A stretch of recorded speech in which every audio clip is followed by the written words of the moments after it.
Looks to Martin, single coverage. He caught it. He's the best in the game. Touchdown! Sir, you can't come in here. Shut up, I'm a football player. My people call me Mr. Touchdown. Anybody who comes in my zone gets laid out. My Bobby. I throw, you catch. It's not that hard.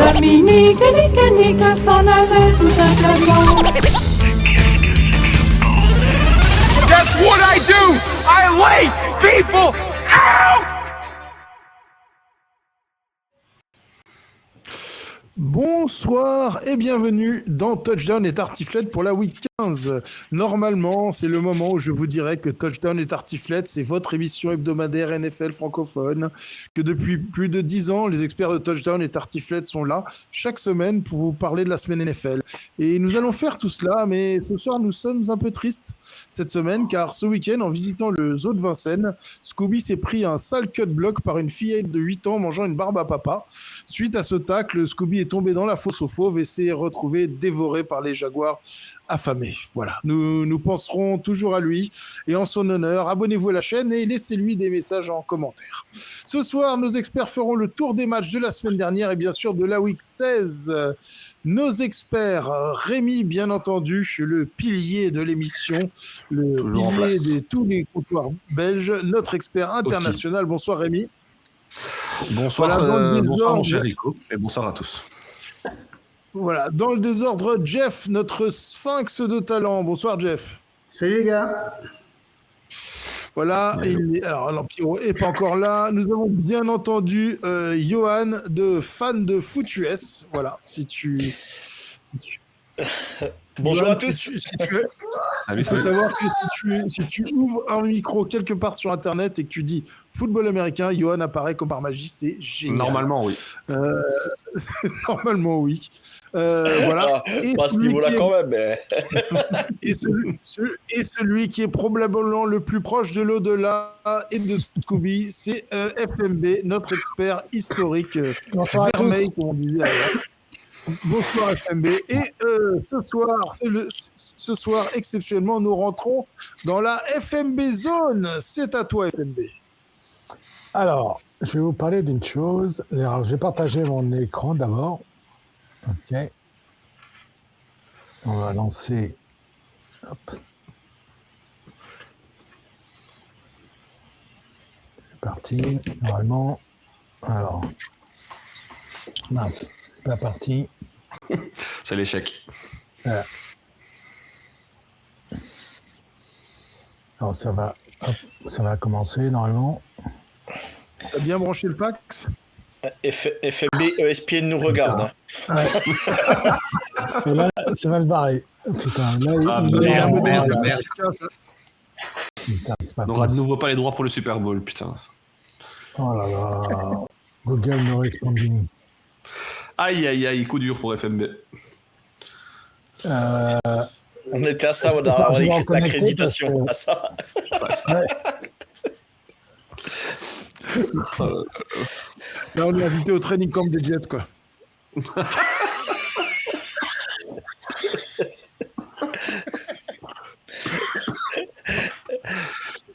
Moi, j'aurais dit même, on peut dire même des Brands parce qu'ils filent pas le bon jeu, la bonne manche à leur quarterback. C'est même disparu, les gars. Ouais, je pense que FMB il est parti chercher les stats à pied.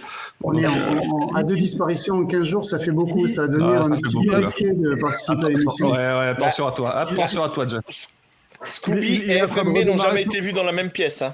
Ouais. Moi, je dis ça, je dis rien. En passant. Il a été redémarré son modem. Le retour du comeback. Alors voilà. Oula, oh là là. Wow. C'est Inception FMB. Ça va parler des Patriots. Ça, je sens que ça parle des Patriots. Alors, attention. Durant la week-end, j'ai un ami un ami belge, qu'on ne citera pas, qui m'a dit mais je ne suis pas tout à fait d'accord avec toi. Alors, les faits, on va remettre ça dans le contexte. Alors, donc semaine 15, les New England Patriots mènent de 21 points, le troisième quart-temps, on est en troisième et 25. Et là, d'un seul coup, on a un arm punt de Drake May. Ok. Alors là, mon ami belge, il me dit, mais non, vous avez 50% de chance de réussir. Bah non. J'ai pas dit qu'ils avaient 50% de chance, j'ai dit que c'était une 50-50 ball. C'est pas la même chose quand même. Non. Et donc, le coupable de cette défaite, c'est pour moi, c'est le arm punt, qui était dédié normalement à Tua. Alors, je vois pas pourquoi les Patriots commencent à copier. Non, mais Tua, il le fait en 2e et 2, c'est pas la même chose, hein, quand même. Ah, mais il le fait tout le temps. Mais c'est un champion du monde de la balle aux prisonniers, et encore, je suis même pas sûr qu'il soit champion du monde de la balle aux prisonniers. Bon, cette fameuse phase, ce punt. NFL. Ah non, on le montre pas en plus. Non. Sur les stats NFL, une troisième et une 25, la chance de réussite est de 2 à 5%. C'est ça pour mon ami belge. Hein. Ouais. J'ai analysé avec ChatGPT qui analyse les stats AWS. Et d'après modélisation, Maé avait 25,2% de réussite. On est loin des 50%. La moyenne NFL étant de 30 à 40% sur des passes longues, mais pas forcément des troisièmes downs. Je n'ai pas trouvé de stats équivalentes. Mais je me disais, et si j'avais raison, mon cher ami belge, il y a plusieurs options possibles qui auraient évité d'éviter cette défaite. L'option B, l'option C et l'option D. On va analyser ces 3 options. La première option B,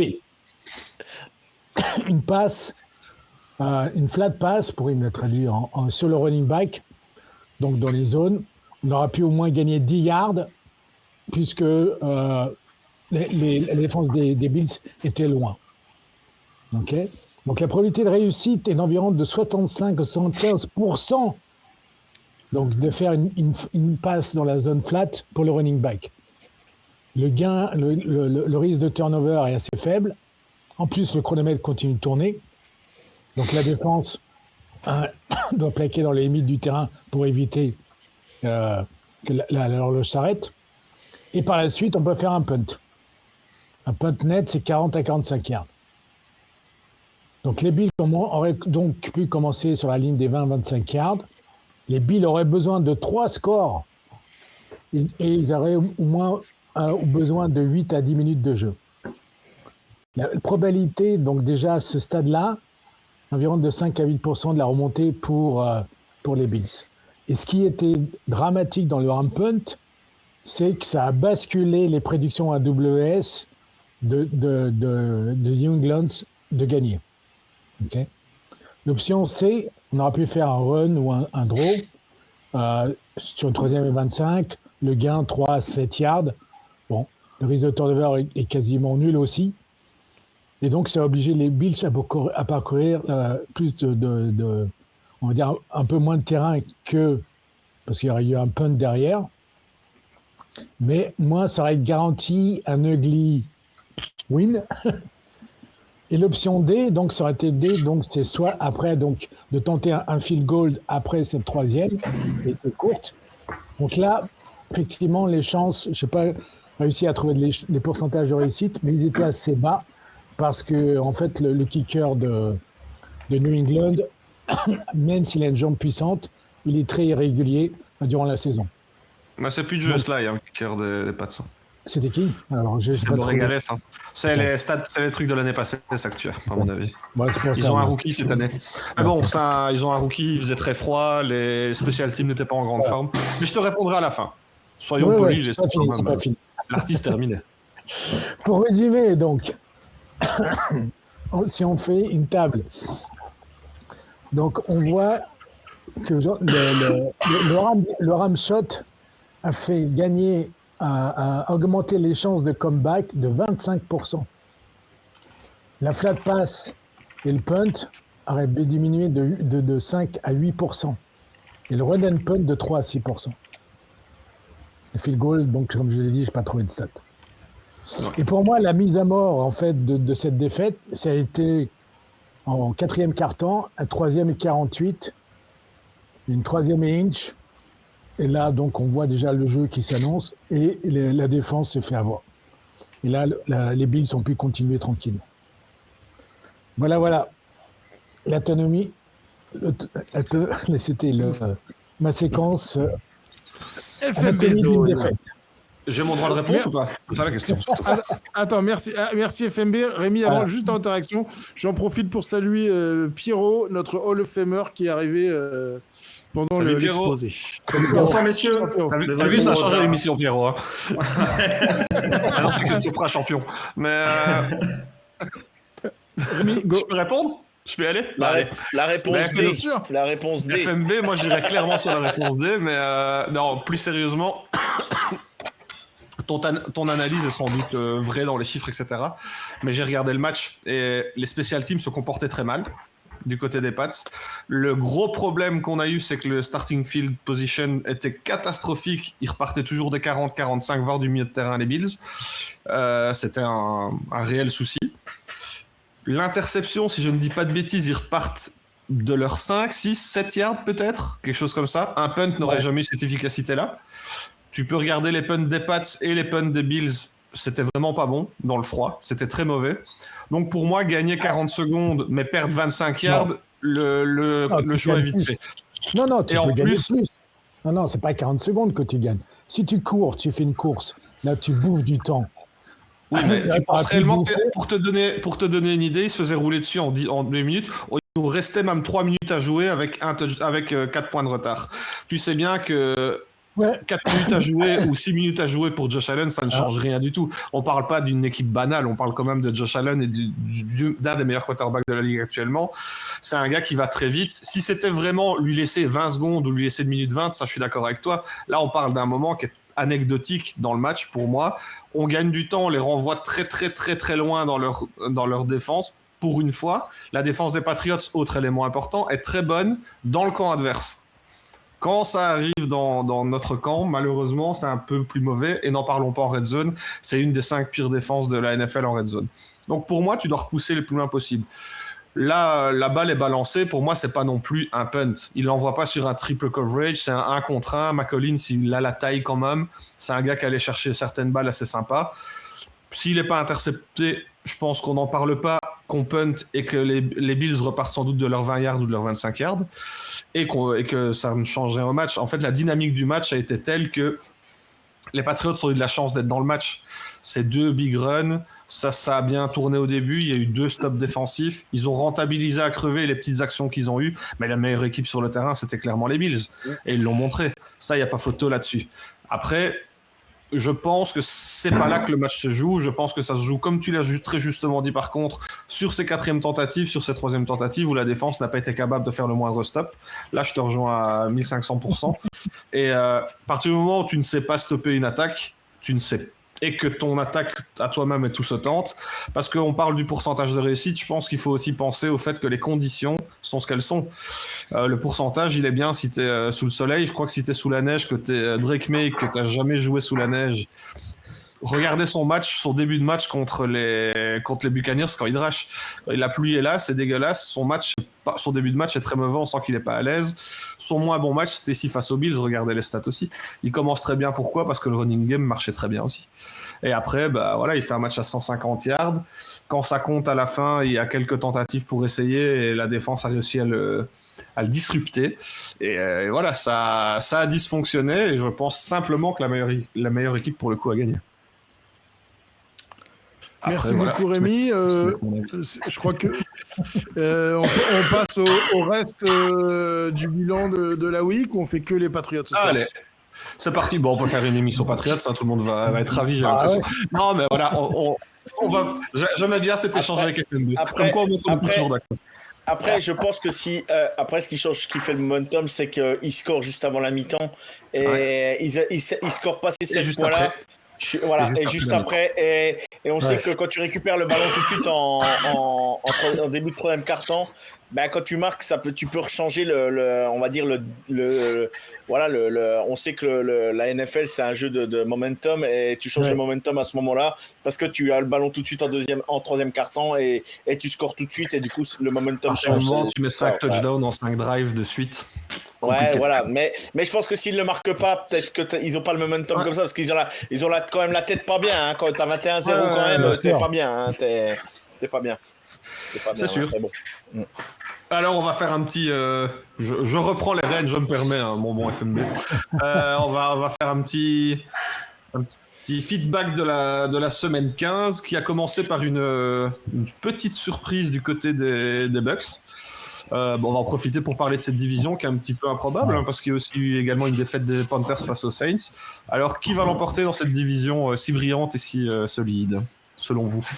On sera Tampa, moi. Tampa pour toi? T'as pas été trop déçu de leur magnifique performance jeudi? Si, mais ils sont quand même au-dessus. Je sais pas pourquoi ils merdent comme ça, mais bon, moi, je pense que quand même ils vont aller en play-off. Je les vois pas aller. Même si les Panthers jouent bien, ils sont quand même à un niveau en dessous. Mais bon. Les autres, vous en pensez quoi? Ce qui est sûr, c'est qu'ils vont jouer 2 fois en 3 semaines, donc on va vite le savoir. On va être 2 finales, de toute façon, ça va être rapidement fixé. Jeff? Moi, je pense que, comme tu disais, dans cette division, si tu regardes le tableau des scores de Tampa Bay, c'est pratiquement le tableau de score des Vikings qui sont déjà éliminés, quoi. C'est un peu... Tu te dis même s'ils sortent, à quoi ça sert qu'ils sortent, quoi, finalement? Quand tu vois le jeu produit et puis les résultats, c'est une faiblesse rarement vue, je trouve, en NFC Sud comme ça. Ouais, c'est clair que là, je trouve que les Bucks n'avaient pas trop mal commencé. Il y a eu la petite hype Bucks, mais là, ça fait quelques semaines que c'est plutôt mauvais. Ils ont eu un enchaînement de matchs difficiles qu'ils ont perdus. Ils en ont regagné un, puis ils en ont reperdu 2 ici dernièrement. C'est assez compliqué pour eux.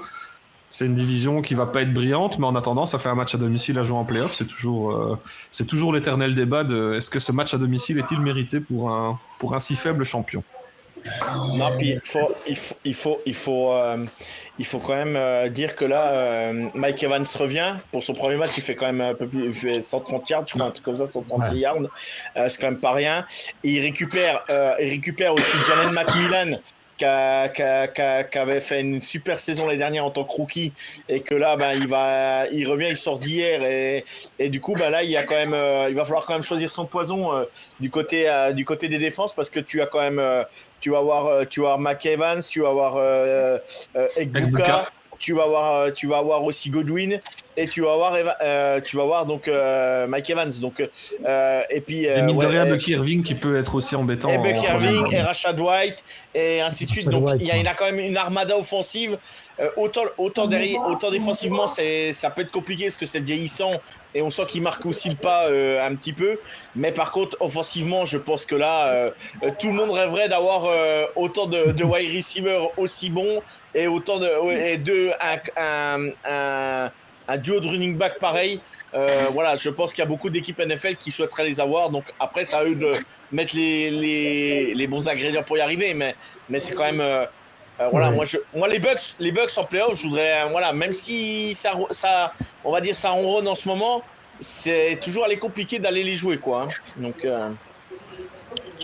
puis d'autant plus que côté Carolina, à part le jeu au sol qui est solide avec Google et Ubar, il y a les gars qui commencent à un peu à être meilleurs en tant que receveur. Mais ça reste quand même, ça reste moyen. Enfin, Trumbull et Cooker, c'est pas des bêtes non plus. Ils n'ont pas des mains hyper solides non plus, quoi. On est d'accord là-dessus. On va passer à la suite. On va parcourir les matchs un petit peu. Il y a eu un match un petit peu sans histoire, quoique une victoire des Ravens. Est-ce qu'on peut croire à un réveil des Ravens dans une division où de nouveau c'est assez ouvert avec les Steelers qui sont quand même juste devant? Alors oui, les Steelers sont favoris. Oui, les Steelers ont battu les Ravens également. Mais une victoire 24-0 face à Joe Burrow et à une équipe des Bengals qui a quand même donné du fil à retordre aux Bills la semaine dernière. Je sais pas ce que vous en pensez. C'est le courant alternatif chez les chats. Hein. C'est des chatons en mode de tigre, et puis après ça revient des chatons. Et les Ravens, un peu pareil, ceci dit. C'est des moineaux. C'est ça. Pierrot, un avis là-dessus? Oui, plutôt parler des Bengals. C'est plutôt intriguant quand même les déclarations de Joe Burrow là, sur son envie de jouer, sur peut-être même son envie de changement, de retraite. Forcément, on pense à Andrew Luck. Et je pense que c'est vraiment une saison à oublier pour les Bengals. Enfin, je sais pas, j'arrive pas trop à pourquoi ils balancent ça dans la presse. Est-ce qu'on en fait trop pour finalement pas grand-chose, quoi? Non, mais je pense qu'ils veulent faire ils se disaient, tant qu'on a une chance d'aller en playoff, on joue le maximum, on fait le maximum. Ils ont perdu contre les Bills la semaine dernière. Moi, je pense qu'ils veulent faire sauter Jack Taylor. C'est surtout pour ça qu'ils insistent. Je pense que là, c'est pas possible que les Bengals, en 2 matchs de Joe Burrow, ça score de partout, ça envoie des points, c'est tout. Et puis là, tu tombes contre les Ravens, tu prends en plus 24-0 chez toi. Moi, je suis pas complotiste, hein, mais je pense que là, Zac Taylor, je pense que ses jours sont comptés là. Oui, parce que déjà Burrow, il a failli à un moment donné. Je me dis putain, ils vont le casser là, les Ravens là. Ah, ils vont. Ouais. On le dit depuis le début de saison, depuis l'année passée en fait. Ce gars n'est pas protégé du tout, quoi. Ouais, je comprends qu'il en est marre, hein, Burrow. Enfin, moi, à sa place, au bout d'un moment, je veux bien jouer, mais. C'est pas les seuls quarterbacks. Quand tu vois pareil, c'est CJ Stroud où les mecs ils courent pour leur vie, Justin Herbert, Burrow, même Mahomes, ben voilà, ça finit par se blesser et péter les croisés. Bref, à un moment donné, moi, ce que j'avais le plus peur pour ces quarterbacks-là, j'ai toujours peur qu'ils finissent par se blesser gravement. Et si t'as plus tes meilleurs quarterbacks dans la ligue, ben à un moment donné, la NFL, il va falloir que. Et moi, la NFL, elle est franchise, elle est responsable, doivent se poser les bonnes questions à un moment donné. Oui, c'est bien beau de payer des wide receivers, c'est bien beau de payer des corners ou des. Je dis pas qu'il faut pas le faire, mais à un moment donné, la O-line devrait être une priorité quand t'as vraiment ton quarterback franchise. À un moment donné, ça doit être une priorité et tu dois plus faire autrement. C'est tant pis, tu as peut-être des receveurs un peu moins forts, tu as peut-être tout ça, mais ça doit être une priorité aujourd'hui pour n'importe quelle équipe, je pense. Si t'as pas de temps, tu peux pas lancer de toute façon. Hein. Mais tout à fait. Et on voit les blessures. Les Texans ont une chance énorme que CJ Stroud ne se blesse pas plus que ça. Burrow, c'est chaque saison ou tous les 2 ans maintenant, c'est une blessure. Là, Mahomes, c'est les croisés. Justin Herbert, tu te demandes comment il fait encore pour être sur le terrain, le pauvre, c'est catastrophique. Et moi, je sais pas, moi je suis propriétaire de franchise. Tu payes ton quarterback, ça me ferait très peur aujourd'hui que mon quarterback soit pas protégé. Alors après, tu as les blessures et tout ça qui rentre en compte. Mais on les voit Chargers, par exemple, c'est vrai que les blessures ont beaucoup joué. Voilà, ont beaucoup joué. Mais Kansas City, c'est pas la première fois qu'on voit Mahomes courir pour sa vie. C'est ce que je veux dire. CJ Stroud, c'est pareil. Les Bengals, c'est pareil. Burrow, c'est pareil. Aujourd'hui, c'est un gros point d'interrogation. Et moi, les Commanders, avec Jalen Daniels, c'est la même chose. Il n'est pas protégé. On voit ce que ça donne. Bref, moi, Oui, ou Kafka avec Dart, qui le fait courir 9 fois pour un QB rookie, moi ça me fait halluciner, quoi. Et surtout connaissant son esprit un petit peu, je m'en fous, je sortirai pas du terrain. Il s'est pris quelques hits, ça c'est vrai. Non, mais je te rejoins entièrement. Moi, ça m'inquiète vraiment, quoi. Ouais, je te rejoins entièrement parce que moi, je suis choqué depuis que j'ai vu tous ces QB arriver qui courent quasiment tout le temps. Dans les années 80, moi, quand j'ai commencé à regarder le football américain, sérieusement, la plupart des équipes, déjà les QB, ils avaient interdiction quasiment de courir, sauf si vraiment il y avait, c'était le dernier choix possible. Marino, par exemple, lui, il n'avait pas le droit de courir. Don Shula lui disait, mais tu cours pas, mon gars. Mais il n'y a pas de genou, Marino, il ne pouvait pas courir, on aurait dit un Playmobil. Il ne pouvait pas courir. Mais par exemple, s'il se faisait intercepter, et il avait ordre de Don Shula de ne pas courir après le plaqueur. Quasiment. Ouais. Il m'a dit, mais aujourd'hui, je suis choqué. Et maintenant, on voit des schémas de jeu avec des quarterbacks qui sont obligés de faire des blocs des fois. Non, mais tu vois des trucs. Je dis pas. T'as des quarterbacks qui savent gérer ça et qui peuvent courir en dernière cours parce que la poche éclate, tout ça. Je dis pas. Voilà, ça fait partie de leur jeu et tout ça, de l'évolution de la NFL aussi. Mais il y a des trucs. Moi, pareil, Josh Allen, j'ai rien contre ça, mais à un moment donné, Josh Allen, ça passera plus. Il y a un moment donné, il va vraiment se faire mal. parce que il a de la chance d'avoir un gabarit énorme et un physique imposant. Mais il y a un jour, à un moment donné, où il y a quelque chose qui le coude ou le genou, je sais pas, mais il force beaucoup des fois avec les Bills, avec Josh Allen, c'est pareil. Moi, comme tu dis, des QB, des courses designées pour le QB, mais en plein, c'est même pas designé là, c'est carrément tu rushes au milieu et tu fracasses l'autre en face. Ouais, ça me paraît quand tu vois comment tu payes ton quarterback maintenant. Voilà, on va pas se mentir, hein. Parce que Dak Prescott là, il est le mieux payé, mais bientôt ça va arriver qu'il y en a d'autres qui vont toucher le jackpot. Hein. On va pas se mentir, hein. Ça va tarder. Je pense que c'est une volonté affichée de la NFL de vouloir la rendre plus sexy et plus dynamique, un peu à l'instar du foot universitaire, qui passionne quand même, hein, beaucoup plus parce que c'est inattendu, et je pense qu'effectivement, il y a une vraie volonté là derrière, et ça doit être, dans les tractations qu'on ne connaît pas et les informations de début de saison, ça va faire partie des tendances qui se donnent, tu sais, de faisons du sport, faisons du show. Et quand tu fais du show, c'est comme dans le catch, quand tu as ton QB qui est en danger, bah, tout le monde, ça fait monter les audiences, ça fait monter la pression. Bien sûr. Je pense qu'il y a ça aussi. Il n'y a pas que des mauvais choix de coach ou des mauvais calls, quoi. Il me semble. Moi, je dis, le problème, il vient de, tu as raison, Jeff, du niveau collégial, et parce que les coachs ont implémenté le RPO, donc le Run Pass Option, pour faciliter, en fait, que les QB universitaires puissent progresser plus rapidement en NFL. Mais faire du RPO en NFL, je trouve ça, c'est une aberration totale. Moi, ça me... Quand tu vois les défenses... Les défenses en college football, on voit quasiment que la plupart du temps, ils ont toujours un joueur qui est en spy. Toujours. En NFL, tu peux moins le faire parce que les défenses sont plus élites, les joueurs en face, les receveurs sont plus élites aussi, donc c'est plus rapide, c'est machin. Bref, mais tu sais qu'en college football, quoi qu'il arrive, quand tu as un QB double menace, tu as toujours un mec en spy sur lui, tout le temps, quoi. Parce que ça va un peu moins vite aussi, quoi. Il y a ça aussi. Ça va moins vite, et il y a une grosse différence, c'est que le terrain en NFL est beaucoup plus large. En fait, on ne s'en rend pas compte à cause des hash-marks qui sont plus épartés. Donc, quand tu as un côté ouvert énorme, donc tu peux créer des boulevards et là, ton QB, il peut courir. Mais en NFL, non, le hash-mark, tout est recentré. Donc, tu envoies ton QB au casse-pipe en NFL. Et ça, je ne comprends pas pourquoi, comme tu l'as dit, tu en dépenses. Un QB élite aujourd'hui, c'est plus de 50 millions de dollars à l'année. Et c'est pour rester sur le banc ou à l'infirmerie. Et un Joe Burrow, je prends Joe Burrow en exemple, mais un Joe Burrow, c'est un mec, le talent qu'il a et ce qu'il a montré depuis qu'il est en NFL, c'est un mec qui devrait tous les ans, minimum, c'est divisional round, au minimum, c'est tellement... Et puis moi, je suis fan de Kansas City, fan de Mahomes depuis toujours, mais Burrow, il est tellement beau à voir jouer, tu peux pas, c'est quand même, c'est un gâchis total de pas le protéger. Je comprends pas, quoi. Tu te rappelles le Super Bowl où ils sont arrivés en face à Kansas City, il a perdu de peu. Moi, je me suis dit, ok, c'est un futur Joe Montana, il va revenir l'année prochaine Super Bowl, il va tout détruire. Bah non.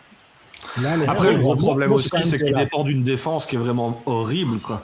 Ah oui, ils ont bien sûr, bien évidemment. Un receveur et un quarterback, ils ont même pas de défense non plus. Quand tu vois qu'un Joe Flacco claquait 38 points avec l'attaque et perdait quand même le match 2 semaines de suite, c'est un peu grossier, quoi. S'il vous plaît, faites quelque chose. Et est-ce que c'est pas un problème de coaching aussi? Bien sûr. Parce qu'une ligne offensive, pour l'avoir constaté aussi, forcément, je les suis de plus près, mais les Patriots ont toujours eu des lignes offensives assez correctes pour protéger Tom Brady. Il y a eu des années où c'était plus dur. Et les années où c'était plus dur, c'était toutes les années où Scarmacchia n'était pas là. Quand il y a un bon coach avec les mêmes noms, il peut faire de belles choses. Et j'ai l'impression qu'on minimise un peu ça aussi. Mais il y a certaines franchises, c'est des identités. Je reprends la parole vite fait, mais tu prends les Colts, ça a toujours eu des O-line plutôt solides. Tu prends, voilà, il y a certaines équipes, c'est leur identité, les lignes, et c'est assez solide. C'est pas spécialement les joueurs les plus claquants qu'on entend le plus en NFL, mais par contre c'est solide et ça fait le boulot, quoi. Tu vois, je prends les Patriots, voilà, c'est toujours les Dallas Cowboys, ils ont toujours une identité d'avoir comme des O-line ou D-line assez solides, c'est important et c'est toujours les mêmes équipes. Par contre, quand les joueurs ils sortent de chez eux, par contre, là, ils prennent un gros contrat et ils vont ailleurs. Mais c'est parce que eux, ils ont fait le travail en amont et derrière, ils reconstruisent derrière, ils vont chercher le même type de joueurs. Et c'est pas souvent les premiers tours de draft en plus, hein. C'est souvent des joueurs draftés peut-être deuxième jour, troisième jour et qui font, ils ont vu le talent et les autres franchises le font pas. C'est que voilà, ils ont les mauvais scouts ou je sais pas comment ils se débrouillent, mais ou c'est pas la priorité quoi. Et si c'est pas la priorité, ça devient un gros problème. Il fallait peut-être pas proposer un contrat à T. Higgins et mettre l'argent ailleurs aussi peut-être. Par exemple. Quand tu vois qu'ils avaient le choix, alors le choix, on peut pas dire qu'il est perdant, mais ils avaient le choix entre Jamar Chase ou Penny Sewell à l'époque. Tu vois le duo Jamar Chase-Burrow, tu te dis c'est super, mais est-ce que malgré tout, il aurait peut-être pas fallu prendre Penny Sewell à l'époque, je sais pas, parce que quand tu vois Penny Sewell le niveau qu'il a, tu te poses des questions quand même des fois quoi. Tu te poses des questions. Et c'est lui qui protège bien Goff, et Goff a progressé grâce à lui. Hein. Ah mais non, mais de toute façon... mais on sait qu'une bonne ligne offensive change une équipe, ça c'est clair. Non, mais les fondations au football américain, juste pour terminer, c'est quand même la ligne, c'est la O-line et la D-line. Si tu n'as pas de bons joueurs en O-line et en D-line, dans ton équipe... C'est la base de tout, on est d'accord. On est d'accord qu'on peut avoir les meilleurs quarterbacks du monde si t'as personne pour les protéger, à un moment donné ça va pas quoi. Donc, c'est comme rugby, t'as pas de mêlée, tu gagnes pas, c'est pareil, ça sert à rien. Ça part de là. Exactement, c'est la base de tout. Alors, la suite des résultats, on avait un match pas très intéressant, j'imagine qui n'excitait personne entre les Eagles et les Raiders. On va pas s'éterniser là-dessus. Match satisfaisant. Tu peux en parler si tu veux, Jojo. Mais match. On peut en parler parce qu'on avait quand même dit pourquoi Pickett ne jouait pas. Bon, il a joué. Oui, c'est vrai. Si tu veux, on peut avoir l'air con. J'avais oublié ça. Ouais. Il est aussi mauvais que l'autre. Pardon. Mais voilà. Bon. Donc, il n'y a pas de pic dans son nom de famille pour rien. On aurait dû se taire. On aurait dû se taire, effectivement. Les Eagles se remettent un petit peu sur le droit chemin face à des Raiders. Les Raiders sont en éternelle reconstruction. La reconstruction. C'est terrible. Les travaux ont pris du retard. Mais je suis quand même étonné de Pete Carroll quand même. Mais je pense que c'est quand même meilleur que ça. Tom Brady, en tant que partenaire des Raiders en ayant départ, est-ce qu'il va pas peut-être starter l'année prochaine vu que Philippe Rivers est revenu, je sais pas. Là, il aurait sa place en tout cas. Hein. Je pense que bras gauche, il a sa place. Mais... C'est possible. On a eu sinon une victoire des Texans assez facile face aux Cardinals. J'ai tendance à dire que c'est relativement anecdotique. J'ai l'impression, je ne sais pas ce que vous en pensez, j'en profite pour en parler, que les places aux playoffs commencent à être un petit peu fixes. Les Texans, ils feront les playoffs, on est d'accord. Hein. Oui, là, ils viennent d'enchaîner un paquet de victoires et tout. Le seul truc où je vais féliciter quand même les Cardinals, ils ont quand même peut-être le top 3 des tight ends de la ligue dans leur équipe quoi. McBride est quand même assez impressionnant. Franchement, c'est assez dingue. Et pareil, ce mec-là, quel gâchis qu'ils sont Cardinals quoi. 12 réceptions, 134 yards de touchdown, alors que c'est la seule cible de l'équipe. Donc franchement, c'est hyper impressionnant ce qu'il fait. Et franchement, j'aurais tendance quand même à donner une petite mention bien à Brissett, qui reste courageux et qui continue à faire ce qu'il peut faire. Voilà. C'est 20 points, on sait que ce ne sera pas plus. Mais voilà. On va pas lui reprocher grand-chose, le pauvre. Non, clairement pas. Encore une fois, comme j'ai dit la semaine dernière, s'il y avait eu Conner, ça aurait été une équipe différente. Oui, sans doute, c'est clair. Et je crois qu'au début de saison, les défaites en quatrième quart-temps ont fait beaucoup de mal. Alors, mon petit Jojo a disparu. Moi qui comptais parler de... Moi qui comptais lui parler directement. On avait parlé de Kansas City. Ah ouais, voilà. C'est ça. On arrive au moment, désolé. Mes enfants, j'allais voir mon fils qui est en train de manger à côté, donc voilà. Oui, c'est ça, on a bien compris. Oui. Est-ce qu'il est en train de manger? On peut y aller. Oui, j'ai affiché mes couleurs aujourd'hui, j'ai mis le collet de cheveux. Il mange du jarret de quarterback peut-être. Mais non, on a eu un match entre les Chiefs et les Chargers qui a sonné comme le glas de cette saison, doublement pour les Chiefs. Jojo, je vais te laisser ouvrir là-dessus. Hein. Je sais pas si tu as beaucoup de choses à dire, mais... beaucoup de choses à dire. Non, pas spécialement, mais c'était attendu. C'était une saison, un fiasco, cauchemardesque, on peut l'appeler comme on veut, mais vraiment, là, il va falloir vraiment se poser les bonnes questions. Moi, j'avais le plus peur que j'avais, c'est de retrouver les deux quarterbacks blessés à un moment dans le match, parce que c'était pas possible de voir. À un moment donné, je crois qu'il y a une stat qui a plus de yards perdus que de yards gagnés à la passe. Je sais pas si on se rend compte à un moment dans le match. Voilà, la O-line de Kansas City est décimée, bien évidemment, mais bon, beaucoup d'équipes, ça peut leur arriver. Les Chargers, c'était le cas aussi. Mais on a bien vu que voilà, Patrick Mahomes, il peut rien faire. Et derrière, le corps de receveur, est-ce que Kansas City s'est pas trompé sur ce corps de receveur parce que Rice, ça drop des ballons, c'est pas dans le coup. Worthy, on le voit de nulle part. Comment tu dis? Juju Smith. Ouais, Juju, non, voilà, c'est en fin de carrière, le pauvre. Il y a du main solide encore. Hein, voilà, ouais, mais voilà, le problème, c'est que on avait pris des receveurs rapides et tout, et le problème, c'est qu'ils font pas de séparation.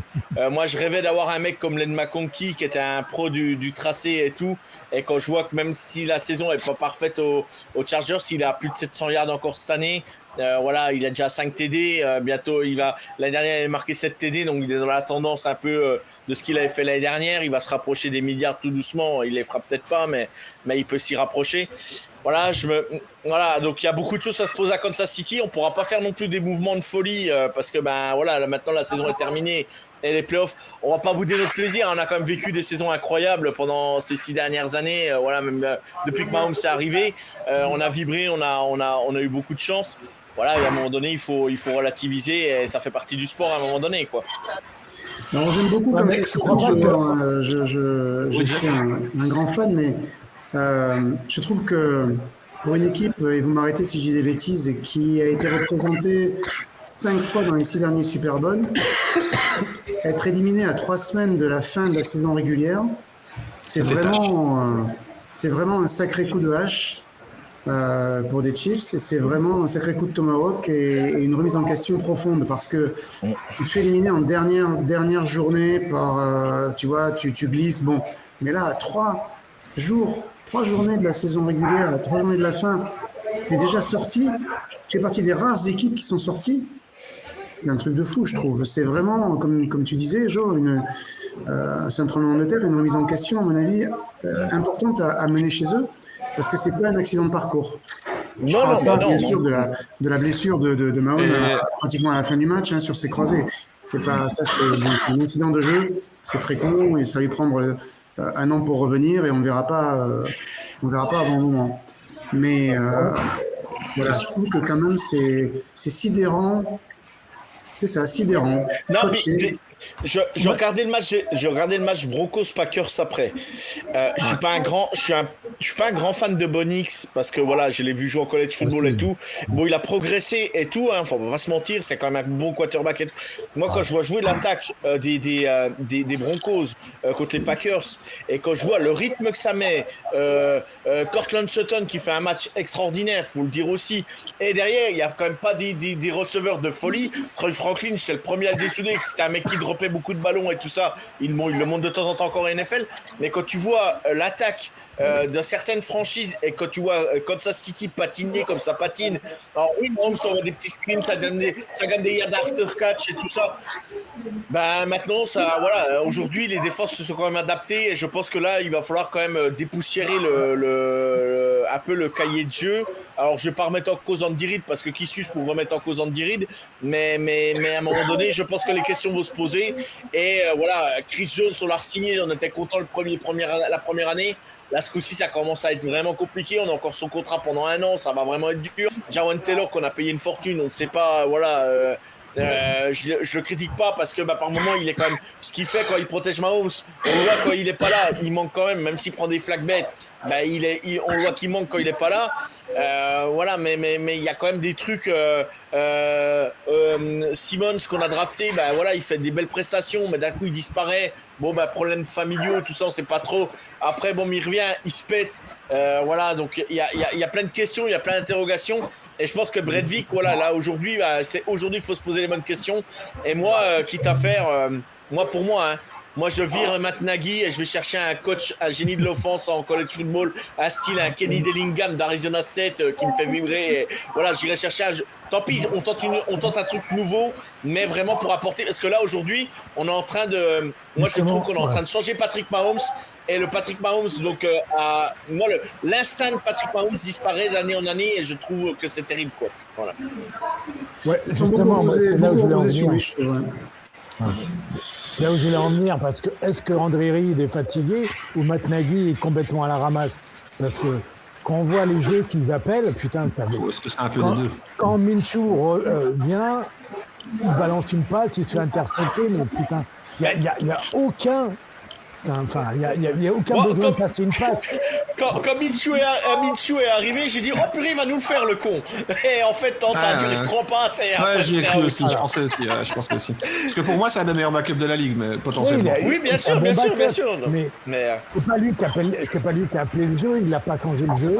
Et il y a un truc. Et il y a un truc que Mahomes respecte malgré tout, c'est qu'il peut changer parfois les appels de jeu, mais il respecte toujours un peu ce qu'on lui dit dans le casque. Et par moment, il y a d'autres quarterbacks qui vont prendre l'ascendant et qui vont dire, moi le jeu là, je vois bien qu'il va pas marcher, je change le jeu. Et Mahomes, il a pas tendance trop à le faire parce que Andy Reid, c'est quand même un peu, c'est comme si c'était son père spirituel. Et du coup, il va pas trop à l'encontre de son père. Ce que je peux comprendre aussi, à un moment donné. Voilà, ils ont tellement tout gagné, tout fait ensemble, je peux comprendre, quoi. Donc après. J'aimerais bien savoir la communication, parce que c'est Matt Nagy, normalement, qui doit appeler les jeux. Ça a toujours été, on dirait, même à l'époque de. Comment il s'appelle à l'époque de l'ancien coordinateur offensif, j'ai perdu son nom. Qui est parti en college football, puis maintenant qui est entraîneur chez des running backs chez les Bears. En purée, j'ai plus son nom. Oh purée, j'ai plus son nom. Benyemi, voilà. Même à l'époque Benyemi, à un moment donné, par moment, c'est Andy Reid qui appelait certains jeux. Alors je sais pas comment ça se passe, je sais pas. Andy Reid appelle toujours des jeux. Matt Nagy appelle des jeux, mais alors par moment on le voit bien dans les matchs. À un moment donné, c'est Andy Reid, après c'est Matt Nagy. On sait jamais trop exactement comment ça se passe. Voilà. Il sera là en septembre, Mahomes? Il fera les camps d'été? On sait pas ça. Moi, j'y crois pas une seconde. Non. Moi qui ai vécu, alors pas à mon petit niveau, à mon petite échelle, je me suis pété 3 fois les croisés en football européen, voilà, pas en football américain, mais je peux vous garantir que moi, j'ai mis quasiment 1 an et demi déjà pour revenir. Pourtant, je me dis, j'étais prêt, J'ai fait de la rééducation, tout à haut niveau et tout. J'étais prêt. Mais 9 mois après, je vous promets de taper dans un ballon, c'était pas du tout la même chose. Et du coup, j'ai eu beaucoup de problèmes par rapport à ça. Donc, pour moi, il sera pas là avant mi-octobre. Au moins. Est-ce que tu penses pas que cette blessure, c'est un peu un mal pour un bien de se dire, j'exagère un peu, non, mais j'aurais de préféré dire... qu'il se blesse pas, mais j'aurais préféré qu'on sorte des playoffs et qu'on le mette sur le banc jusqu'à la fin de saison, quoi. Voilà. Parce que je me dis, la blessure, c'est aussi peut-être un électrochoc de se dire on doit le protéger, quoi.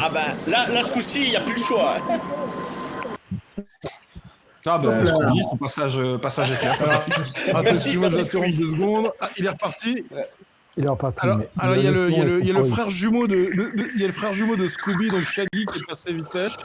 Il a le même budget que Scooby, donc c'est normal. Donc voilà. On lui reparlera s'il revient. Excusez-moi, je vous laisse. Ouais, voilà. On va passer J'aimerais bien entendre les conversations dans le casque de Mahomes, parce que...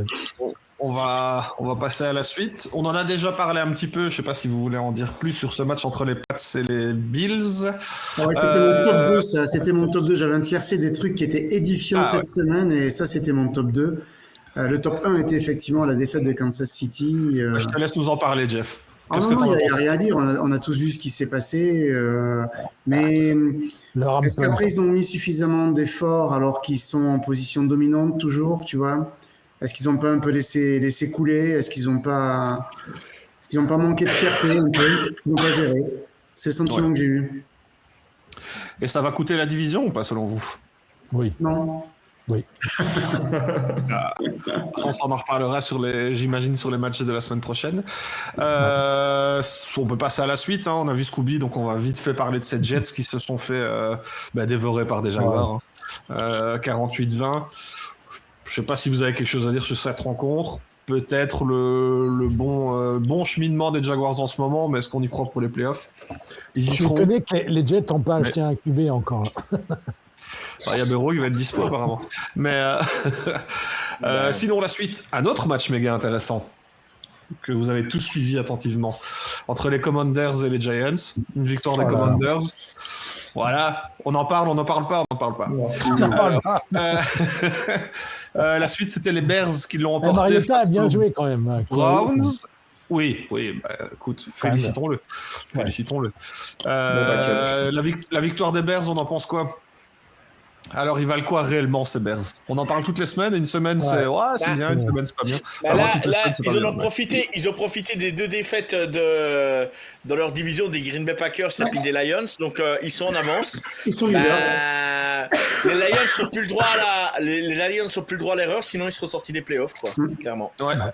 Et selon vous, qui sortira de cette course? Les Lions dehors ou pas? Non. Je pense que oui. Après, à voir comment. Je pense que je sens Pierrot revenir sur quelque chose d'autre. À voir comment Green Bay va digérer le Micah Parsons, parce que ça va être très très dur, je pense. Encore une fois, Parsons, c'est une personne, mais il représente bien plus que ça pour notre défense. Et là, ça fait quand même la blessure de Wyatt, la blessure de Parsons. Je pense que ça va être très très compliqué. Et Watson, il est vraiment blessé ou pas pour finir? Watson, il rejoue dimanche, si je dis pas de bêtises. Il est questionable. Je suis pas forcément très inquiet pour l'attaque, mais vraiment notre défense qui nous a porté cette année. C'est ça que la nouveauté à Green Bay. Là, franchement, je suis très très inquiet parce qu'on joue quand même les Bears, les Ravens et les Vikings. 3 matchs. Moi, je vois bien les Lions gagner les 3. Nous, si on en perd 2, c'est fini. Donc, je suis pas. Il y a des défaites, mais il y a des défaites cruelles et ça, il fait très très mal. C'est bien plus qu'une défaite. Moi, j'étais un peu étonné. Pourtant, j'aime bien Denver, mais je pensais pas que Denver allait battre quand même pas dire aussi je trouve facilement. Que Green Bay a fait un excellent début de match. D'ailleurs, je trouvais que ça jouait pas mal. On était parfait jusqu'à la mi-temps. Très bonne mi-temps. Excellent. Ils ont bien joué. Ils ont bien joué le chrono. Ils ont ramassé les points qu'ils pouvaient. Et ils ont maintenu Bonix. Et puis après en deuxième mi-temps, évidemment, ils ont quand même un joueur qui est le joueur le plus élite, pour moi le plus impactant quasiment de la NFL, c'est Pat Surtain. C'est incroyable. Ah oui, Pat Surtain. Je sais pas si on se rend compte du niveau qu'a ce cornerback. Il se met à sa table, il y a personne qui s'assoit à sa table. Il est tout seul. Il est vraiment tout seul, quoi. Moi franchement je suis fan de Kansas City, mais Pat Surtain joue à un niveau, je sais pas si on se rend compte du joueur que c'est, mais c'est extraordinaire. Il y avait pas mal de critiques sur le bilan de Denver à 10-2. Je pense que là ils ont vraiment eu leur match référence et je vois pas trop d'arguments pourquoi ils seraient pas les favoris en AFC à l'heure d'aujourd'hui. Ah bah oui, ils peuvent plus se cacher là. Exactement. Je suis en train de perdre tout. Sachant que Green Bay joue sa saison effectivement dimanche à Chicago. Une bonne partie, oui. Avec cette année match nul qui traîne comme un boulet depuis un bon moment maintenant. S'ils gagnent dimanche contre les Bears, là ils ont une grande chance d'aller en playoff, je pense. Voilà. Mais il faut le gagner celui-là, faut le gagner. Ouais. Exactement. Ouais. On a perdu la Belgique. Mais attends, j'avais problème technique. Pierrot, je n'ai pas entendu ton analyse, excuse-moi. Non, on a à peu près tout dit sur le match. Effectivement, le match de dimanche contre Chicago, c'est vraiment, ça va devenir vraiment des matchs éliminatoires pour nous. Et voilà, il n'y a pas vraiment de raison d'être optimiste, on va dire.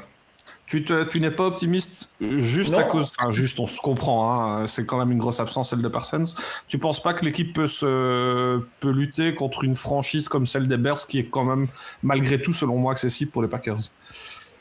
Sur un match, tout est possible, c'est la magie de ce sport, forcément, mais je pense que c'est une absence qui va nous impacter très fortement. Et encore une fois, il a vraiment porté notre défense à un niveau qu'on n'avait jamais eu, et je pense que c'est vraiment... Il a rendu les autres meilleurs. Est-ce que les autres sont meilleurs sans lui?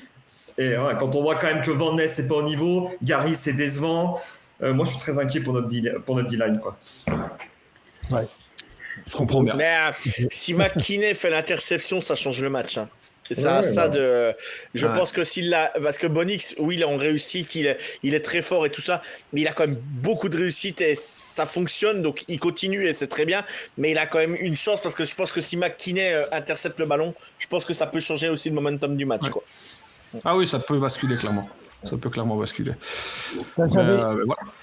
C'est cool, c'est aussi, ouais, c'est ça, cette poule, elle va se déterminer aussi par la capacité à Chicago à assumer. Ils sont qui Détroit et je crois qu'ils vont à San Francisco entre deux. Ouais, c'est ça. Ouais, ils ont un gros calendrier.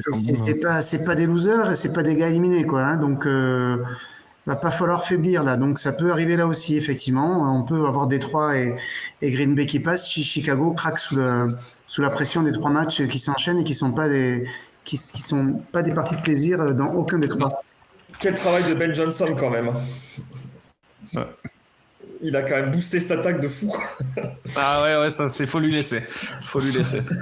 Et on a un qui risque d'être très intéressant, Bears Lions en dernière semaine, si je ne dis pas de bêtises. Ça doit être ça. Ouais, c'est quelque chose d'assez intéressant à suivre, et c'est une division qui est méga ouverte, et c'est dommage, c'est vrai, de se priver d'une de ces équipes quand on voit forcément que les Bucks ou que les Panthers y seront. Pour moi, ces 3 franchises sont bien au-dessus. Qu'est-ce qui vote pour qu'on écarte Tampa Bay et qu'on laisse les 3 ? Ouais. J'ai rien contre Tampa, mais là pour le coup, franchement, objectivement, je trouve qu'ils proposent quand même du football sympa. Je pense notamment aux Lions, justement, on en parle sans transition, une défaite face aux Rams. Les Rams, c'est vrai que c'est sans doute l'une des, si pas la meilleure équipe de la ligue actuellement. On a eu un petit revers face aux Panthers, mais ça s'est réveillé solidement. Est-ce que c'est la défaite de trop pour les Lions ? Est-ce que c'est malgré tout encourageant une défaite avec les honneurs quand même du côté de LA ? Je sais pas ce que vous en pensez, Pierrot. Ouais, malgré l'attaque impressionnante des Lions, moi j'ai envie de dire, quand Gibbs n'avance pas, les Lions ils perdent. Quand Gibbs il avance, les Lions ils gagnent. Et là, les Rams sont parfaitement contenus et défaite. Exactement. Ils l'ont limité à 20 petits yards au sol et ça fait la différence. Ça fait la différence. Les autres, un avis ? Jojo, avant de partir ? Ben moi je veux le dire clairement, hein, on a le MVP de cette saison, Matthew Stafford, qui joue à un niveau extraordinaire. Oui, il a des super receveurs. Anakwa fait encore un match incroyable. Davante Adams, c'est dommage qu'il se blesse. J'ai hâte de le voir revenir. Mais Matthew Stafford, vraiment, c'est incroyable. Et je sais pas si on se rend compte de ce que fait Sean McVay en attaque avec 3 tight ends. C'est complètement dingue. Et je trouve ça complètement fou. Et je sais plus quoi dire moi sur les Rams. Ils m'impressionnent. Chaque fois qu'on les attend, ils sont là quasiment. C'est très fort, ça enquille des points. Ils défendent la course. On avait des doutes sur comment ils défendent la course. Ils défendent super bien la course. On avait des doutes sur leur jeu à la course aussi.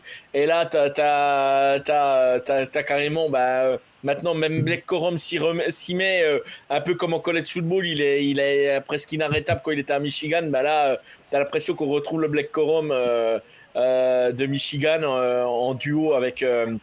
Son nom m'échappe, le deuxième running back. J'ai peu son nom, mais bref, voilà. Karen Williams. Et du coup, je trouve que pourtant c'est pas des noms ronflants, mais ça joue vraiment très très bien. Et franchement, les Rams va falloir les sortir. S'ils se mettent pas une balle dans le pied, il faudra les sortir. Hein. Ça sera pas évident.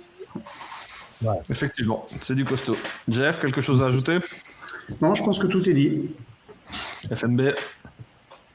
Non, là, on peut faire un petit peu quand même du crédit à la défense des Rams aussi, parce que je trouve que Jared Versé, il joue super bien. Ouais. Il y a pas mal de joueurs qui n'ont pas en défense, qui sont pas hyper connus, mais ils jouent super bien, je trouve quand même. Ils vont chercher la division de toute façon cette année. Hein. Oui, c'est à peu près sûr. Et sans doute le premier spot dans cette conférence, ce serait mérité. On passe à la suite. On a eu un match au final assez serré, de manière assez inattendue entre les Colts et les Seahawks. Les Colts emmenés par Papi Rivers, qui a failli arracher une victoire de renom, une victoire de plus à sa très longue carrière après une pause de 4 ans. Qu'est-ce qu'on en pense ? Grosse déception du côté des Seahawks ? Qu'est-ce qui s'est passé ? C'est une victoire qui est quand même pas brillante. Est-ce que c'est inquiétant à 4 jours d'un choc Enfin, maintenant, on n'y est plus, mais avant un choc contre les Rams. Les Rams, ouais. Pas forcément inquiétant. Après, est-ce que Darnold va nous faire la même fin de saison que l'année dernière? Je pense que c'est la question pour... Est-ce qu'on a le fameux d'Arnold, effectivement, de je suis très bon contre les moins bons, et quand ça commence à jouer en face et défendre en face, ça va devenir plus compliqué. Enfin, on en reparlera sans doute pour les pronos de la semaine prochaine. On va terminer rapidement avec les résultats, parce qu'il reste quelques résultats à donner. On a une victoire des Niners face aux Titans. Les Niners qui reviennent un petit peu avec une attaque qui tourne. Je ne sais pas si vous avez quelque chose à dire là-dessus. Ils ont eu un peu de mal quand même. Ouais, ils étaient relativement en contrôle quand même. Moi, je trouvais que c'était un peu poussif. Mais bon, ça l'a toujours été, je pense, du côté des Niners. Leur attaque avec Playmaker est très fort. Et puis, leur défense avec les absences, c'est normal que... du moins normal, non, je dis pas que c'est normal, mais c'est un peu plus difficile en défense. Mais ils peuvent se reposer quand même sur une grosse attaque quand même. Voilà, après, puis Shanahan, quoi. De toute façon, on a beau dire ce qu'on veut, mais Kyle Shanahan, c'est quand même incroyable ce qu'il fait. Puis toute la saison, parce que bon, il y a Pimpo et Bimbo à un moment donné qui est là, et du coup, puis après les stars reviennent et puis ça fonctionne, quoi. C'est assez dingue, quoi. C'est impressionnant avec le système Shanahan, c'est que il peut avoir des QB pourris comme Grappolo, comme QB Mac Jones. Il a redonné vie à Mac Jones. Donc tu dis QB pourri pour Garoppolo, mais pas pour Mac Jones, c'est ça? Non, Mac Jones, il est un peu meilleur quand même. Mac Jones, il a été barré par Bailey Zapp, c'est normal. Le petit prince. Je trouve surtout que Jimmy G n'est pas moins bon que Mac Jones. Vous imaginez quand même, messieurs, que dans cette division NFC Ouest, on a les 3 équipes 1, 2, 3 qui cumulent 32 victoires à toutes les 3. Ouais. Ça veut dire que San Francisco avec la fiche de 10-4, ils seraient prenés dans n'importe quelle division à côté, pratiquement, quand on est en 3e. Et qu'à côté, quand on regarde la NFC Sud, on a Tampa Bay, Carolina et Atlanta, qui les 3 sont à 19 victoires cumulées. Après, calendrier ultra favorable pour les Niners. Les Niners, le calendrier, il était quand même assez plus que favorable, quand même. Mais après, il faut les gagner, les matchs. Faut les gagner. Ouais, c'est vrai. Any given Saturday. Sunday, ils ont quand même été chercher des matchs. Ils ont battu les Rams dans un match où on les attendait pas du tout. Ils ont battu les Seahawks. Donc, au final, les matchs de division, ils ont été costauds contre des grosses équipes. C'est le premier match de l'année, je crois, les Seahawks, non? C'est pas ça? Ouais, c'est ça. C'est ça. Donc, c'est vrai que c'est toujours un peu plus compliqué. Mais oui, calendrier relativement favorable. Et c'est une équipe dont on parle beaucoup moins par rapport aux Seahawks et par rapport aux Rams. Et je pense que c'est à juste titre. Mais méfiance quand même, parce que c'est une équipe qui arrivera en playoff. On parle pas trop d'eux. Et au final, ils peuvent venir tirer leur épingle du jeu. Il y a juste un calendrier qui, pour le coup, sera beaucoup moins favorable sur la fin de saison. Bien que maintenant les Colts ont perdu leur quarterback, donc, enfin quoique, ils ont Philip Rivers, pardon, mais donc c'est un match beaucoup plus abordable, et après ça se joue les Bears et les Seahawks à nouveau, donc fin de saison très intéressant du côté des Niners pour se préparer au playoff, parce que la qualification est garantie, si pas quasiment garantie. De toute façon, ce sera la finale. On va libérer Johan, puisque Johan a attention, parce que là, nous, on enregistre une émission qui sera diffusée après celle que Johan va faire tout de suite en direct. Vous comprenez le truc? Ouais, c'est Inception. À 20h30, c'est ça. Merci beaucoup. Bonne soirée à tous. Johan, salut. Ciao. Alors bon, on va terminer vite fait cette semaine dernière avec une victoire des Vikings face aux Cowboys. Deux équipes qui... Je te laisse en parler, Jeff. Non, mais c'était mon top 3 là, de mon triptyque. C'était la cerise sur le gâteau. C'est ces Vikings qui sont mon éternelle déception. 40 ans de déception Viking et qui, comme d'habitude, retrouvent de l'allant, retrouvent du dynamisme, retrouvent de la joie de jouer dès qu'ils savent qu'ils sont éliminés. Ils me traumatisent. Je sens une souffrance profonde, mais c'est vrai que pour le coup, ils ont bien joué. C'est vrai que pour le coup, ils ont plutôt bien joué. Et enfin, on a terminé la semaine avec une victoire des Steelers face aux Dolphins. FMB, quelque chose à dire? Oui, La bonne nouvelle, c'est, bon, on le dira pour la suite, mais bon. Il est pas en En calme, fait, Marino. le premier drive résume en fait la situation à Miami. Le premier jeu, ils font une feinte sublime sur Etienne, roll-out de Tua, et il fait la seule passe correcte qu'il a fait du match. En troisième, il balance quasiment une interception. Bah, il est complètement à la ramasse. Je ne comprends pas qu'on ait pu payer ce gars-là plus de 50 millions de dollars à l'année. Il est sur le banc le week-end prochain. C'est Voilà, c'est la bonne nouvelle. qui joue. C'est la bonne nouvelle. Alors, on va passer rapidement à la suite. Avant tout ça, il y a Rico qui va nous faire la petite transition sympathique, hein, naturellement. Je vais faire, voilà, comme je serve à quelque chose, quoi, c'est important. Bah, oui. Voilà, surtout, si vous voulez savoir qu'est-ce qu'il faut vraiment faire comme prono, vous allez sur prononfl.com. Et si vous n'avez pas confiance dans les experts, regardez les pronos de Pierrot, il est bien mieux que la plupart des experts. Non, je rigole. Mais bon, voilà, prononfl.com. C'est gratuit, ça marche pas très bien. Ouais, mais cette année, tout le monde a un peu un joker. Parmi les experts, c'est Rémi. Parmi les experts, c'est Rémi le meilleur, et Rémi, il a oublié de faire une semaine entière. Donc, tu vois, là où on est. J'étais un peu gêné de mon avance, je me suis dit, allez, let's go. Donc voilà, mettez des commentaires sur la vidéo YouTube. Je voudrais saluer Undrafted Player qui nous laisse régulièrement des commentaires. Voilà, c'est super sympa, même si on n'a pas parlé de NCAA ce soir. Voilà, et maintenant parlons de la semaine à venir. Ben oui, hein, on parle des pronos NFL. Faisons-les, ces fameux pronos.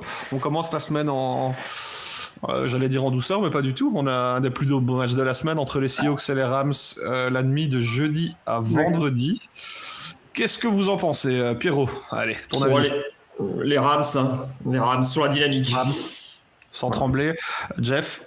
Moi, je pense que les Rams vont passer et s'ils tapent les Seahawks chez eux, j'ai peur que les Seahawks tombent en 3e position et que les Niners leur passent devant au forceps. Ah ouais. FMB? Ouais, les Rams sans souci, je pense. Moi, j'ai des doutes sur Seattle. Je pense qu'ils vont avoir du mal à aller aux playoffs. Je pense que Seattle nous a tous étonnés, il faut bien le dire. Mais on retrouve un petit peu peut-être le Darnold dont on parlait avec Pierrot tout à l'heure. Ouais. Donc pour moi aussi, ce sera les Rams, je vous rejoins. Alors, on aura un match samedi, si je ne dis pas de bêtises, entre les Commanders et les Eagles. Quelque chose à dire, pas de surprise, tout le monde d'accord, Eagles? Ouais. Validé, Eagles. Validé, Eagles, c'est parti. Alors la suite, Pierrot, déplacement périlleux pour les Packers, un petit peu amputé d'éléments importants aux Bears, qu'est-ce que t'en dis? Victoire possible? Ouais, je vais faire une yellow, hein, je vais pas parier pour mon équipe. Ah non, mais je vais y aller avec Chicago. Tu fais pas une Scooby qui pariait toujours pour les Jets par contre. Non, mais ce sera plutôt l'inverse, moi. Les autres? Ah non, moi j'ai une pièce sur Chicago. Chicago aussi, FMB? Je sais plus ce que j'ai mis, je crois que j'ai mis Green Bay quand même. Moi je mets quand même Green Bay, je pense qu'ils vont aller trouver les ressources pour aller secouer cette équipe des Bears qui a bien profité. Pardon? Ils sont obligés, ils sont au pied du mur. Ils sont obligés de gagner. Ils vont le faire. Je les vois bien le faire dans un match qui risque d'être assez tendu à mon avis.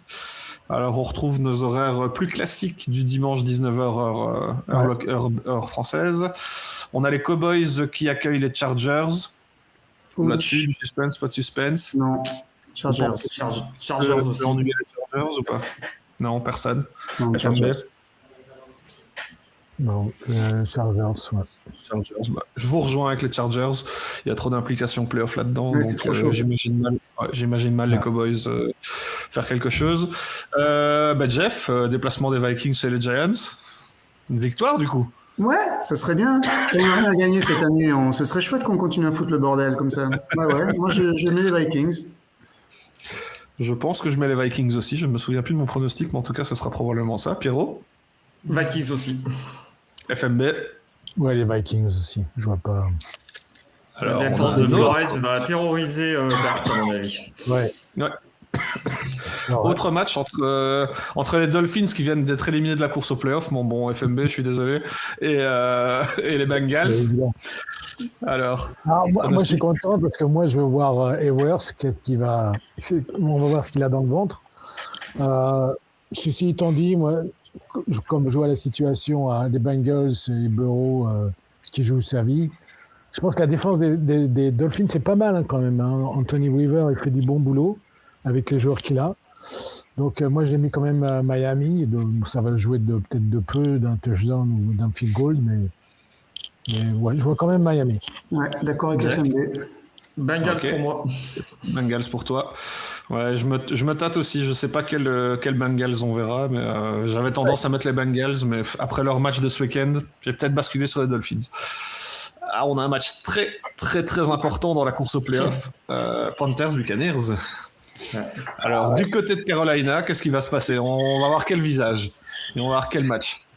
Qui va faire le plus de conneries en fait, je pense. Je vous demande pas qui va gagner, je vous demande qui va perdre. C'est ce que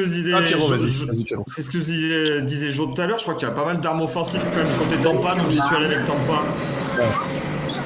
Hey, Tampa? Scooby Tampa ou Panthers? Attendez, il y a Shaggy qui vient d'arriver. Alors Shaggy, c'est le frère de Scooby. Attendez, je me suis trompé de pseudo. Ouais, je suis le frère caché, celui qui est en cavale. Panthers ou Bucks, Scooby? Bucks, mais j'hésite beaucoup. Ok. Jeff? J'hésite. Un match nul. Un match nul, c'est possible. À 24-24. FMB, t'as dit Bucks? Les Bucks, comme on l'a dit tout à l'heure. Et Scooby, tu vois qui champion de division? Bucks ou Panthers? Je pense que ça va être les Bucks, mais de peu. D'accord. Ça se joue à grand chose. Et maintenant que t'es là, Scooby, on va en parler. C'est le match de l'année. Jets Saints. Déplacement périlleux du côté de la Nouvelle-Orléans. Qu'est-ce que t'en penses? Tu sais que Tyler South est le quarterback rookie avec le plus de victoires cette saison? Je l'ai vu. Mais écoute, je suis comme d'hab les Jets, mais bon, contre Jacksonville Jaguars, j'avais l'impression de voir, je sais pas, Tom Brady 2007 avec Trevor Lawrence. Pierrot? Ouais, les Saints pour moi. Saints. Jeff? Moi aussi, les Saints à Nouvelle-Orléans sont chez eux. FMB? Ouais, les Saints. Je vais faire plaisir à Scooby, je vais mettre les Jets. Il est parti, maintenant il revient. Il est parti, voilà, j'aurais pas dû le dire, apparemment, il pense que je me moque à mon avis. Mais déplacement des Bills du... oui, c'est vrai. Déplacement des Bills du côté des Browns, on est d'accord, pas de suspense, Bills, tranquille. Bills. Est-ce que c'est le match durant lequel Myles Garrett battra le record? Oui. Il lui manque quoi, 2 sacs, je pense? Un sac et demi. Un sac et demi, il lui manque. Alors, ça passe ou ça passe pas? Oui, je pense que ça devrait le faire. Au moins un sac. Scooby, j'imagine les Bills. Ouais, je vais arrêter de parler à Scooby, je pense. Mais alors, on va passer à la suite. On a perdu le jeu, mais les Chiefs continuent de jouer. Déplacement du côté des Titans, qu'est-ce qu'on en pense? J'ai gagné la connexion Scooby, quoi. FMB, t'en dis quoi? Titans ou Chiefs? Moi, j'ai mis les Titans, je crois. Jeff? Ouais, si le quarterback remplaçant backup arrive à prendre l'équipe, je pense qu'ils peuvent faire quelque chose aux Titans. Mais s'ils se font dessus parce qu'ils ont traumatisé leur perdu Mahomes, c'est la fin de la saison, ils vont perdre les 3 derniers matchs. Pour moi, ils sont traumatisés. Héros? Ouais, Chiefs pour moi. Je vous rejoins sur les Chiefs. Je ne pose pas la question à Shaggy, qui n'a pas l'air de très bien. Les Chiefs. Ok, impeccable, c'est noté. Un autre match intéressant, au final plus intéressant peut-être qu'il n'y paraît, c'est Broncos-Jaguars. On aurait peut-être pour du suspense préféré que ça se joue du côté de Jacksonville, mais là ça se joue à Denver. Personnellement, je donne mon avantage à Denver, mais vous en pensez quoi, Héros? Ouais, je suis hyper impressionné par ce que fait Lawrence, là. Franchement, c'est fou les stats qui La sortent. phrase fait mal, mais ouais. Ouais, c'est clair. Non, je suis allé avec Denver, c'est trop costaud pour moi. Jeff, Trop d'enjeux aussi, Denver peut pas lâcher là. Faut qu'ils gagnent, donc ils vont gagner. FMB. Oh, Denver. Là, j'ai eu tort la semaine dernière. J'ai vachement hésité entre Green Bay et Denver. Et je me suis dit Denver est quand même un peu au-dessus avec Micah Parsons. Mais là, pour moi, Denver, c'est vraiment la surprise de l'année. Et Sean Payton, il fait un job excellent. La reconstruction de cette équipe. Oublie, est-ce que tu penses que les Broncos sont capables de battre ce ténor qui a écrasé les Jets? Évidemment, mais attention, moi je pense que c'est pas trop si serré qu'on le croit. Ok. Cardinals Falcons, match pas super intéressant sur papier. Oublie, tant que t'as le crachoir. Oula. Les oiseaux, bah écoute, les oiseaux d'Atlanta sont meilleurs que les oiseaux d'Arizona, mais pas de beaucoup. Ok. FMB. Moi, j'ai mis Arizona parce que je crois que c'est chez eux, non? Je ne me trompe pas. C'est chez eux, ouais. Voilà. Ouais, de mauvaises équipes. Belge. Eh oui, bravo monsieur. Ouais, va pour Arizona, Jeff. Moi, je verrais bien les Falcons. Ouais. Pierrot. Les Falcons avec combien de TD de Kyle Pitts aussi? 5, 6, 7 Kyle Pitts, il a fait 15% de points de fantasy de toute sa carrière en un match. En moins d'un match, en 3 quarts temps, je pense. Si je dis pas de bêtises. C'est assez incroyable. La suite de la semaine, dimanche soir, on a un match entre les Texans et les Riders. Bon, Texans sans suspense. Ouais. Yes. Ouais. Ok. Lions Steelers, match pour moi pas spécialement serré sur papier, mais est-ce que les Steelers peuvent ennuyer les Lions? Oui. Ben, c'est là qu'on va voir ce que les Lions ont dans le short finalement. Ouais. Parce que leur, peut-être les Steelers aussi, parce qu'ils méritent aussi leur place. Ouais, c'est sûr, mais là les Lions ils ont plus le droit à aucune erreur, ils sont condamnés à garder la pression sur la poule et non, je pense que même si c'est quand même une équipe assez décevante dans le style Viking, les Lions vont prendre le match là. Ouais, je pense aussi. J'ai l'impression que Rodgers a déjà bien assez martyrisé Détroit comme ça. Pierrot. Ouais, ça m'arrangerait que les Steelers gagnent. Non, mais finalement, Tomlin encore une saison positive certainement. Je trouve Rodgers il fait le boulot, mais j'y suis allé avec les Lions. Nickel. Shaggy. Bah moi je pense quand même les Steelers ils vont perdre, mais ils vont quand même remporter la division. On allait venir justement. Sans Lamar, sans Mahomes et sans Bureau. Sans transition, tant que t'es là, Shaggy. Justement, les Steelers gagnent la division. Est-ce que c'est parce que les Ravens perdent contre les Patriots? Ouais, ils vont perdre, mais je pense qu'ils vont pas se affronter là. Ah, bonne question. Ils ne sont pas déjà affrontés 2 fois? Je sais plus. Il en reste un. Mais en tout cas. Ah, il en reste un. Voilà. Ouais, donc du coup, plus celui-là qui va être le. Mais ils vont perdre quand même, parce que les deux vont perdre pour moi ce week-end. Ok. FMB. Malgré tout mon amour que j'ai pour les Patriots, bien sûr. C'est beau ce que tu dis là. FMB, déplacement des Patriots du côté des Ravens, on en pense quoi?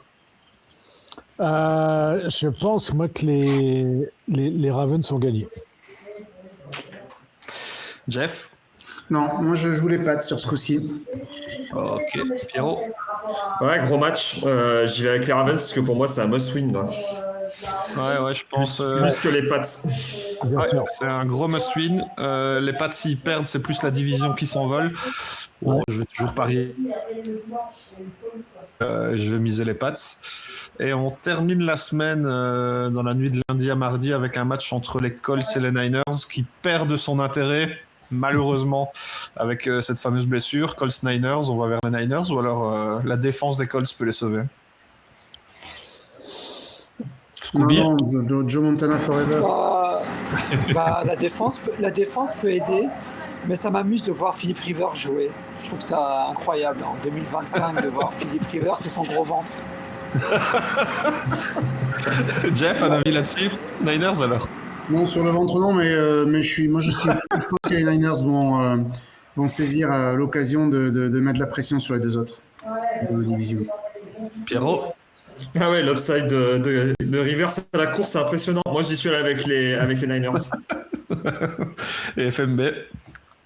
J'ai mis les Niners aussi, mais j'ai vachement hésité quand même. Parce que je pense que Rivers apporte une dynamique. Alors, c'est vrai qu'il est rouillé quand même, hein, les gars. Hein. Ah ouais, il est rouillé, il a pu jouer pendant 4 ans et demi. Il est pas simple d'oublier, donc moi je pense que la défense des Niners, ils vont lui mettre la bonne pression. Mais je pense que ça va pas être une grosse fessée des Niners non plus. Ah, mais la défense des Colts a eu une bonne tendance à se réveiller en se disant on n'a plus d'attaque, il faut y aller. Ouais. Ils savent faire. Je pense que ça va être un match qui va pas être spectaculaire, mais je vois les Niners en contrôle malgré tout. Et ben voilà. La semaine se clôture avec le retour de notre Shaggy national en plus. Est-ce que vous avez d'autres choses à dire, ou alors est-ce qu'on se quitte sur ces sages paroles? Non, c'était une chouette semaine. Ouais, effectivement. Et on félicite Shaggy pour son nouveau boulot d'ailleurs. Merci. Écoutez, merci à tous d'être venus. On se retrouve sans doute la semaine prochaine, même heure, même endroit ou ailleurs, je ne sais pas, avec la même personne ou pas. En tout cas, c'était un plaisir de faire ça avec vous tous. Merci Pierrot, merci Jeff, merci FMB, merci Shaggy. Et merci Rico à la technique, naturellement. Merci à toi, Rémi. On n'oublie pas Yo-Yo qui était là jusqu'à 20h. Et d'ailleurs, retrouvez-le, le Footfest de A à Z. Et d'autres podcasts, je pense, sur Clemson et sur les Chiefs. Vous retrouvez ça sur YouTube sans problème. Et donc voilà, c'est tout pour moi. Et je vous souhaite à tous une excellente semaine NFL. Et ratez pas vos devoirs jeudi soir. Salut les gars. Salut. Allez. Single coverage. He caught it. He's the best in the game. Touchdown! Sir, you can't come in here. Shut up. I'm a football player. My people call me Mr. Touchdown. Anybody who comes in my zone gets laid out. My Bobby. I throw, you catch. It's not that hard.